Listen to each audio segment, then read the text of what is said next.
It's become standard wear anymore, a face mask, whether going to the grocery store or riding the bus. But are we wearing them correctly or taking proper care of them? And what about what they're made of?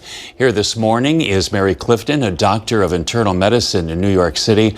Doctor, welcome. We didn't know there were this many types of masks until all of this happened. Why is a different type of mask? Really, what difference does it make? Well, different masks are going to provide different level of protection. Of course, we have the N95 masks that when they're properly professionally fitted are going to block 19 out of 20 airborne particles.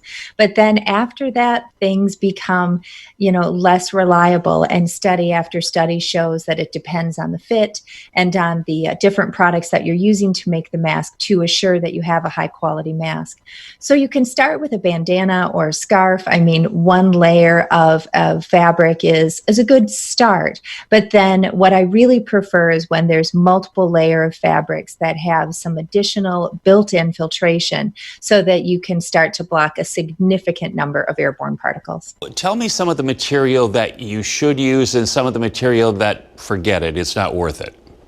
Well, a mask needs to be breathable. It needs to be comfortable, and you need to be able to talk through it, or it's probably not something that you're going to want to wear. And so looking for a cozy cotton fabric, the thing that I love about the boomer masks that we're talking about today is that they have a nano silver fiber impregnated into the cotton poly fabric. So it does a much better job at blocking viral and bacterial particles, upwards of 92%. Over just a standard 1 or 3 ply cotton mask. So that added level of extra protection is nice when you're venturing out of home. I guess the bottom line, it is better, though, to wear something rather than nothing. It's definitely better to wear something rather than nothing because people stay sick and are able to infect you for 2 weeks before they realize that they're infectious. So somebody who's feeling fine and has no fever can still be contagious and transmit this infection.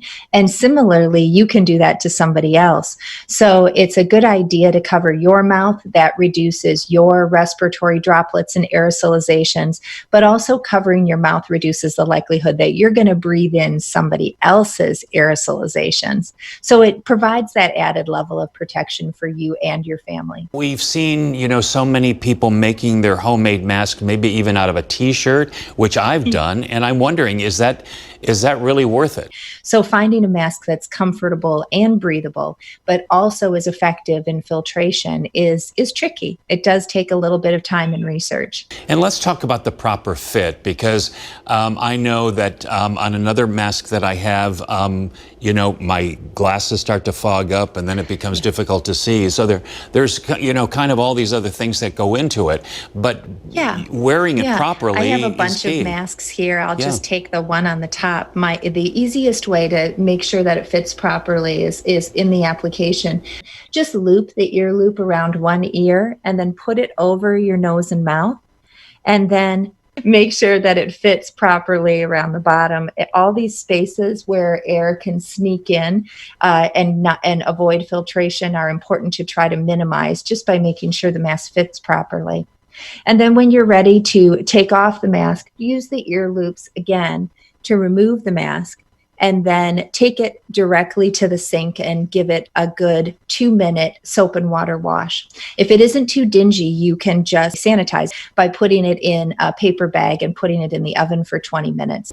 We've seen a lot of people wear masks of all different styles, etc., trying to make them a fashion statement. I don't know that that's the most important thing right now, but I guess the protection is. Doctor, you've offered some good insight into actually Masks 101. Well, thank you. I'm happy to help. And keep it right here. We'll be right back.